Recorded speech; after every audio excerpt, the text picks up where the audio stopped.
आखिर एक सामान्य बैल कैसे बना भगवान शिव का प्रिय वाहन? क्या वो पहले एक आम मनुष्य था या फिर कुछ और? आपने अक्सर भगवान शिव के मंदिर में सामने नंदी जी को विराजमान देखा होगा, लेकिन क्या आप जानते हैं कि नंदी जी का जन्म कैसे हुआ था? शिव पुराण के अनुसार एक बार शिलाद नाम के एक महान ऋषि भगवान शिव के परम भक्त थे। ऋषि शिलाद को कोई संतान नहीं थी, जिससे वे अत्यंत दुखी रहते थे। ऋषि शिलाद ने वर्षों तक भगवान शिव की घोर तपस्या की।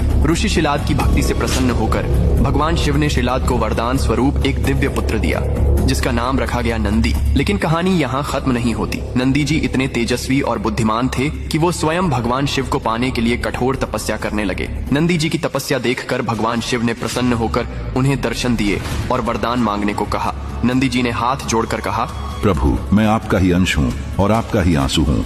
मेरा जन्म आपकी कृपा से हुआ है, इसलिए अब मैं सदैव आपकी सेवा करना चाहता हूँ। नंदी जी की निष्कलंक भक्ति से प्रसन्न होकर भगवान शिव ने नंदी जी को बैल का मुख देकर अपना प्रिय वाहन और अनन्य भक्त बना लिया। यही कारण है कि आज भी हर शिव मंदिर में शिवलिंग के ठीक सामने नंदी जी की मूर्ति अवश्य स्थापित होती है।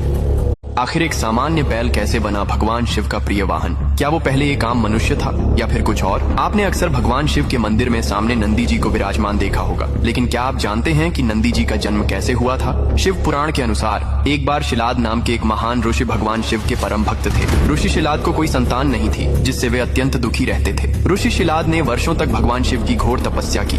ऋषि शिलाद की भक्ति से प्रसन्न होकर भगवान शिव ने शिलाद को वरदान स्वरूप एक दिव्य पुत्र दिया, जिसका नाम रखा गया नंदी। लेकिन कहानी यहाँ खत्म नहीं होती। नंदी जी इतने तेजस्वी और बुद्धिमान थे कि वो स्वयं भगवान शिव को पाने के लिए कठोर तपस्या करने लगे। नंदी जी की तपस्या देखकर भगवान शिव ने प्रसन्न होकर उन्हें दर्शन दिए और वरदान मांगने को कहा।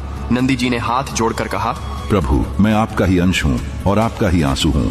मेरा जन्म आपकी कृपा से हुआ है, इसलिए अब मैं सदैव आपकी सेवा करना चाहता हूँ। नंदी जी की निष्कलंक भक्ति से प्रसन्न होकर भगवान शिव ने नंदी जी को बैल का मुख देकर अपना प्रिय वाहन और अनन्य भक्त बना लिया। यही कारण है कि आज भी हर शिव मंदिर में शिवलिंग के ठीक सामने नंदी जी की मूर्ति अवश्य स्थापित होती है।